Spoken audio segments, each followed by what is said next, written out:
NFL has made a concerted effort to clean up its house this offseason.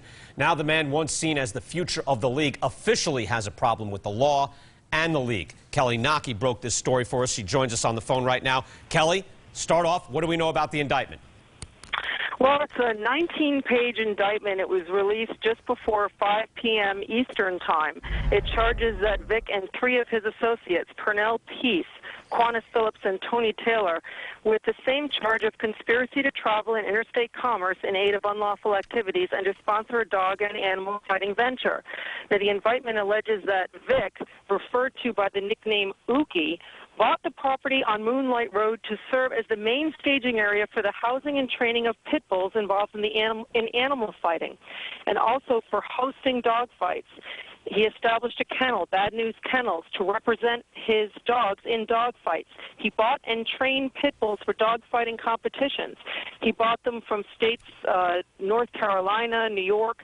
He traveled to other locations to participate in dog fights, and his colleagues destroyed dogs that were not selected to stay with the animal fighting venture, that weren't perhaps testing well and prove their mettle in the fighting pit. Kelly, what's the next step then for the grand jury for Michael Vick? Well, Vic is going to have to appear before the grand jury. It doesn't say here in the indictment, but he will have to appear before the judge probably within the next week or so. I also want to tell you there was another note in the indictment. In April of 2007, it says that Peace, Phillips, and Vic executed approximately 8 dogs that did not perform well in testing by various methods, including hanging, drowning, and slamming at least one dog's body to the ground. So the images that are in this indictment certainly aren't pretty. All right, Kelly Naki again with the latest there, again on the indictment, 2 felony counts on Michael Vick and 3 others.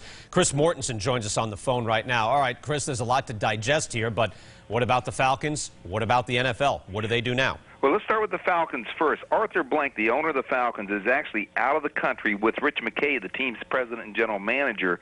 They are returning tomorrow. They're returning, and so we don't know what they don't have an official reaction yet. I can tell you, though, that the people who are in the country, who are in the state, are surprised because 2 weeks ago the information they had gathered had been that Vic was unlikely to be indicted, but that 3 others were. Now that there is an indictment, I can tell you there's surprise, there's a little bit of shock, and certainly there is a mystery as to what the commissioner is going to do. Roger Goodell, we all know, has cracked down on player conduct in the NFL. This could be the ultimate test case for the commissioner because, remember, he got the cooperation from the Players Association, and my understanding is that when he handed down the new player conduct, it did not necessarily remove legal due process from a player unless he was a repeat offender. And Michael Vick is not a repeat offender with the law. This would be the first time he would be an offender.